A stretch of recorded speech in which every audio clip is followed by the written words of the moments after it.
여러분, 애플이 $599짜리 맥북을 내놨습니다. 이름은 맥북 네오인데요. 근데 이게 단순히 와, 싸다 하고 끝날 문제가 아닌 것 같아요. 혹자면 이건 애플이 숨겨놓은 거대한 계획, 말 그대로 트로이의 목마일 수도 있다는 거죠.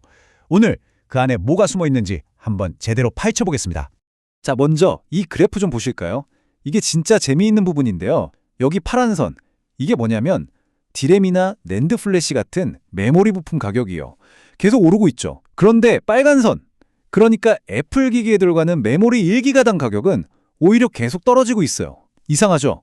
부품 값은 오르는데 완제품 값은 내려간다. 이건 상식적으로 말이 안 되잖아요. 네, 바로 이 지점입니다. 다들 원가 때문에 난리인데 어떻게 애플만 이렇게 거꾸로 갈 수 있는 걸까요? 대체 무슨 일이 벌어지고 있는 건지 그 답의 한가운데 바로 오늘 이야기할 새로운 맥북이 있습니다. 자, 그럼 지금부터 이 미스터리의 열쇠, 맥북 네오를 한번 자세히 들여다보죠.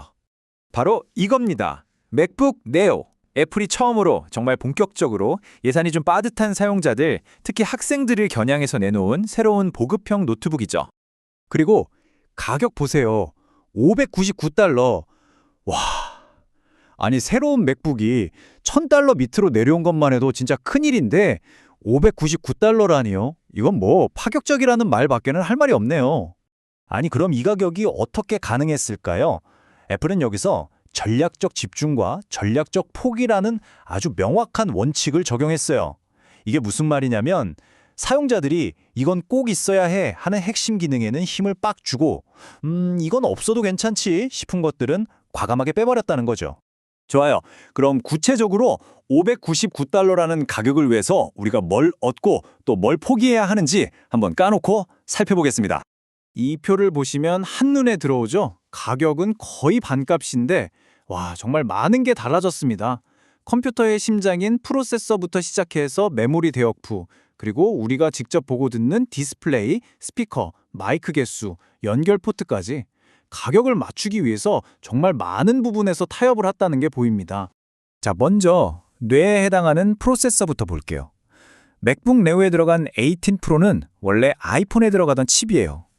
전기를 적게 쓰면서 딱 필요한 순간에만 힘을 내는데 최적화되어 있죠. 그러니까 뭐 문서 작업이나 인터넷 서핑, 그리고 앞으로 나올 애플 인텔리전스 같은 AI 기능을 쓰기엔 충분합니다. 하지만 맥북 에어에 들어가는 M 시리즈 칩은 태생부터가 달라요. 이건 마치 마라톤 선수처럼 여러 개의 고성능 코어가 동시에 힘을 내면서 무거운 작업을 꾸준히 지치지 않고 처리하도록 설계된 칩이거든요. 그리고 이 메모리 대역폭 차이가 성능 체감에 있어서는 거의 결정적입니다. 이걸 데이터가 다니는 고속도로가고 한번 상상해 보세요. 맥북 네어의 60GB/s는 왕복 2차선 국도 같은 거예요. 반면에 맥북 에어의 153GB/s는 왕복 6차선 고속도로죠. 그냥 웹서핑하거나 유튜브 보는 것처럼 차 한두 대가 슝슝 다니는 건 2차선 국도로도 충분해요. 문제 없죠. 하지만 4K 영상 편집이나 포토샵에서 수십 개 레이어를 쌓는 작업처럼 거대한 데이터 덤프 트럭들이 막 한꺼번에 몰려들면 어떻게 될까요? 2차선 국도는 순식간에 꽉 막혀서 옴짝달싹 못하게 되는 겁니다. 성능뿐만이 아니에요. 우리가 직접 보고 듣는 경험에서도 차이가 꽤 큽니다. 스피커가 4개에서 2개로 줄었으니까 영화 볼 때 그 공간을 꽉 채우던 입체적인 사운드가 좀 평평하게 들릴 수 있어요. 그리고 디스플레이. P3 광색역이랑 트루톤 기능이 빠졌는데 이게 뭐냐면 색 표현력이 좀 떨어진다는 거예요. 쉽게 말해 아이폰으로 찍은 쨍하고 생생한 사진을 맥북 네오 화면으로 보면 왜 이렇게 색이 좀 바랬지? 하고 느껴질 수 있다는 거죠. 자, 그럼 도대체 이 맥북 네오 누구를 위한 노트북일까요? 아무래도 가장 유력한 타겟은 학생들일 텐데 정말 학생들 입장에서 어떤지 한번 따져보겠습니다. 장점은 뭐 두말할 필요 없이 명확하죠. 첫째, 가격. $599에 진짜 맥북을 쓸 수 있다는 거, 이건 정말 엄청난 매력입니다.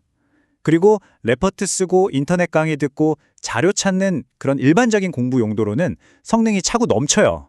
A10 프로가 그 정도는 거뜬하거든요. 게다가 앞으로 중요해질 AI 기능, 애플 인텔리전스도 완벽 지원하니까 오래 쓸 수 있다는 장점도 있고요. 하지만 단점도 아주 명확해요.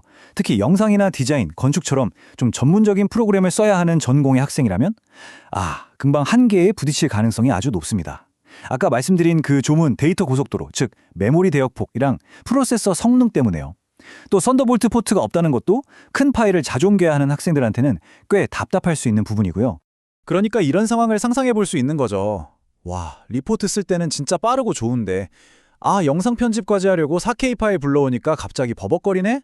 바로 이런 경험이요. 이 지점이 바로 맥북 네오를 살까 말까 고민하는 학생들이 자기 전공이나 앞으로 할 작업을 정말 신중하게 생각해 봐야 하는 이유입니다. 자, 그럼 여기서 근본적인 질문이 생깁니다. 프리미엄 이미지가 생명인 애플이 왜 이렇게 타협으로 가득 찬 제품을 내놓는 모험을 하는 걸까요? 여기서부터가 진짜 재밌어집니다. 바로 애플의 진짜 속내, 그 거대한 마스터 플랜에 대한 이야기거든요. 이 그래프 하나가 모든 걸 설명해 줍니다. 보세요. 애플의 이익을 보면요. 하드웨어 판매이익은 그냥 완만하게 가는데 서비스 부문 이익은 무섭게 치솟고 있죠? 이게 뭘 의미할까요? 애플의 진짜 돈줄은 이제 아이폰이나 맥북 같은 기기 판매가 아니라는 겁니다. 다시 말해서 애플은 더 이상 기기 파는 회사가 아니라 기기를 통해 서비스를 파는 회사로 완전히 탈바꿈하고 있는 거죠. 바로 이겁니다. 맥북 네오는요. 599달러짜리 노트북이 아니에요. 이건 제품이 아니라 애플의 돈 되는 서비스 생태계로 사람들을 끌어들이기 위한 초대장이자 온보딩 툴인 겁니다. 애플의 전략 3단계로 딱 요약됩니다. 1단계, 말도 안 되는 가격의 하드웨어로 진입장벽을 아예 부숴버립니다. 2단계, 그걸로 애플 생태계 안에서 활동하는 사용자 수를 폭발적으로 늘리는 거죠.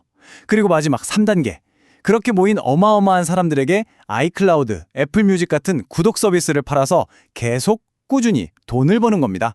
경제학에서는 이걸 생태계 락인, 우리말로 잠금 효과라고 불러요. 한번 생각해 보세요. 내 모든 사진, 음악, 중요한 문서가 전부 아이클라우드에 저장되어 있어요. 그럼 이제 와서 다른 회사 서비스로 옮겨가려고 하면 너무 귀찮고 복잡하겠죠? 바로 그렇게 만드는 거예요. 맥북 네오는 바로 이 거대한 잠금을 채우는 첫 번째 열쇠인 셈입니다. 그래서 오늘 이야기를 마무리하면서 여러분께 이 질문을 한번 던져보고 싶습니다. 여러분이 만약 맥북 네오를 산다면 그건 599달러를 내고 소유하는 하나의 제품을 사는 걸까요? 아니면 앞으로 애플이라는 거대한 생태계에 매달 돈을 내게 될 일종의 구독을 시작하는 걸까요? 이 질문에 대한 여러분의 생각이 바로 애플의 진짜 전략을 꿰뚫어보는 핵심이 될 겁니다.